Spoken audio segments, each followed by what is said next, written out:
Alright, so Phantasy Star Online 2, we're finally getting a PC release for the West. This has been very long overdue. It'll be here on May 27th in a few days. I'm really excited to check this out, honestly. It's been on Xbox One for a couple months now. The PC players have been waiting patiently, including myself. And finally, we can check it out. And honestly, I'm really excited to check out this MMORPG. Honestly, some of my best memories is playing through a brand new, fresh MMO when everyone's starting at the same day, same time. It just launched, everyone's level 1, they're all freaking noobs, everyone's trying to learn the game. I feel like that's some of my best experiences and my best memories. Last time I had something like that was in 2016 when Blade and Soul and Black Desert both launched around the same time. I think Blade and Soul was like January, Black Desert was like March, and everyone was level 1, everyone's experiencing the game. That was a lot of fun, and I haven't had that in quite a while, so this is going to be a lot of hype.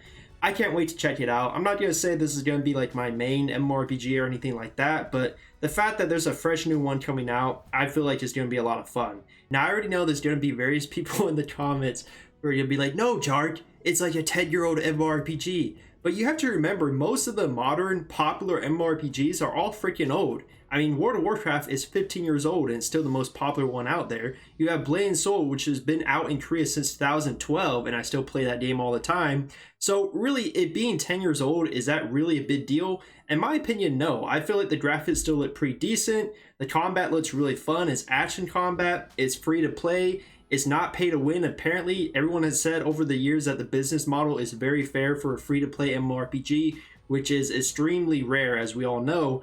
So for me, I feel like it's definitely worth trying. And I would love to see how this is going to affect Blade and Soul, because I feel like this is really going to take some of the market that Blade and Soul has right now. In terms of action combat free-to-play MMORPGs that have a decent population, you either got Blade and Soul or Terra. There's only two options. And now with Phantasy Star Online 2 coming out, there's a third. And with it being a new hype launch, I feel like it's going to definitely have a lot of players checking it out. Not to say it's going to kill Blade and Soul, because really the thing that kills Blade and Soul the most is NCSoft with all their terrible updates. But I definitely feel like there's going to be a lot of mid-tier Blade and Soul players who have decent gear, who are going to say, you know what, let's check out this new release and see how fun it is. Some of the people who are really heavily invested to Blade and Soul, who have spent thousands of dollars, have thousands of hours into their gearing, I feel like they're going to be kind of hesitant to really jump to a new one. I feel like they would probably stay with Blade and Soul, mainly because they have such a heavy time investment into their character, and I definitely understand that myself. But for the player of Blade and Soul who's like mid-tier, they have decent gear, and they're always getting kicked out of parties because they can't do the higher tier dungeons, they're probably getting a little bored of the game, they're going to say, you know what, I'm tired of the grinding, let's go check out Phantasy Star Online 2. It's a brand new release, there's going to be a lot of new players, and I feel like they're going to jump ship, especially also new players of Blade and Soul. They're going to jump ship to Phantasy Star Online 2. So the true whales of Blade and Soul, they're not going to quit. They're still going to play the game, of course. I don't think any new game would make them quit unless it was like Blade and Soul 2, an actual PC release. But really for the mid-tier players, I think this is kind of threatening for Blade and Soul. And I'm really going to be interested to see how this affects the player base.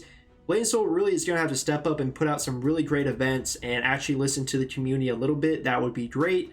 If it makes them do that, hey, I'm happy to see it. But it's going to be very interesting. That's all I have to say. And again, I'm not going to really main this game. I don't think it's going to be my main MMORPG. And I'm not quitting Blade and Soul for Phantasy Star Online 2. But I'm definitely going to check it out and make some videos. Maybe I'll do a first impressions video. If you guys enjoyed that, I'll make some new player guides. Check it out. I feel like it's going to be a lot of fun. And honestly, it has one of my favorite systems from Final Fantasy XIV, where one character can play any class in the game whenever you want. So in Phantasy Star Online 2, you can literally play one character and switch to any class whenever you want, to swap weapons, and then boom, you have the new class you want to play. So to me, this is a really great system, and I wish more MMORPGs would adopt this system, because then you wouldn't have to make 10 old characters and gear them all up just so that you can play a different class and have a little variety. Whenever you get bored of your class, you just swap to a new one in Phantasy Star. So I think this is a really great system and makes the game way less grindy. So this is something I'm really happy to see too. But anyways, that's just really my thoughts. I think for the first couple weeks, even first couple months, is going to be a lot of fun. I don't know if I'm going to stick with it long term or anything like that, but I'm just really excited to check out a new MMO release. This is really awesome for me, as a huge fan of the genre. So anyways, appreciate you guys checking out the video. Leave a like below. If you want Phantasy Star Online 2 content from me, let me know in the comments, and hopefully I see you guys in game. I'm definitely going to reserve that Jart name, and hopefully no one takes my Jart name, and we're going to have a lot of fun. So maybe I'll stream it, all that good stuff. Anyways, appreciate you guys a lot. Leave a like on the video, as I said, sub if you have it, And see you guys in this one real soon. I'm out.